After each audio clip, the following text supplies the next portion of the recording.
Hi, welcome back to the Pink Pearl Parent. If you've seen a couple of my videos, please consider subscribing. So today, I want to chat about vaping. But before we get into that, let's take a little trip back in time. So there was a time when smoking wasn't just normal, it was actually marketed as healthy. You'd see doctors and athletes in ads promoting cigarettes, like they were the next big thing for your health. It sounds crazy, but back then, people believed it. But here's something you might not know. Cigarette companies used to advertise directly to kids. There were ads with cartoon characters like Joe Camel, and research showed that children could recognise Joe Camel just as easily as Mickey Mouse. In 2011, researchers uncovered a handwritten memo from the company British American Tobacco titled Project Kestrel. Now, they presume that this was written in the 70s or the 80s, and it was made public in 1997, and it basically promoted the development of flavoured cigarettes, targeting young people. It had an objective in this memo, which was, in quotes, to develop a brand which breaks the rules to appeal to a new generation and shock their parents, to make conventional brands look bland and weary, end quotes.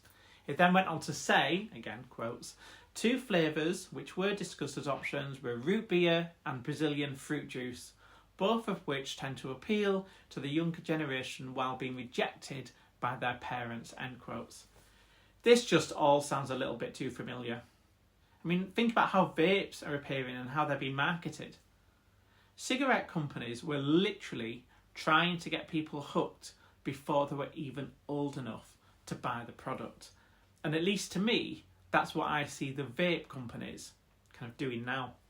And in fact, some of those vape companies are part of the same group that makes cigarettes.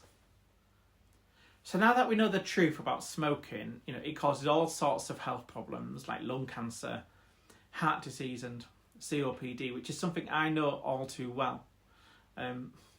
So my mum, she had COPD after a lifetime of smoking, and some days she could hardly breathe. And watching her struggle, it was heartbreaking. And eventually a cold was enough to take her life because her lungs just couldn't handle it anymore.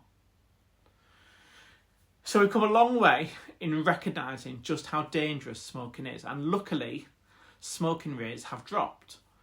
But then vaping came along, and once again we see some of the same marketing tricks coming into play.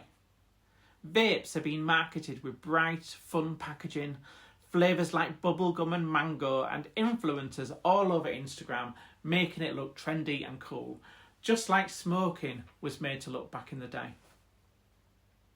And even though vaping is much less harmful than smoking, especially if you're using it to quit cigarettes, it's not something to take lightly, especially when it's targeted at young people.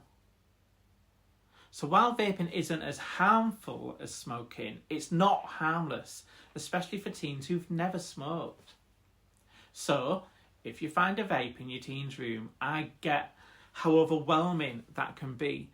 But before you panic, remember, it's all about staying calm, having the facts and talking things through with them in a way that won't push them away.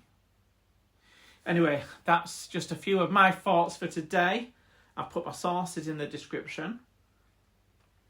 If this was helpful, please don't forget to like and subscribe and hit the bell icon so you know when I drop my next video. I'll see you next time on the Pink Pearl Parent.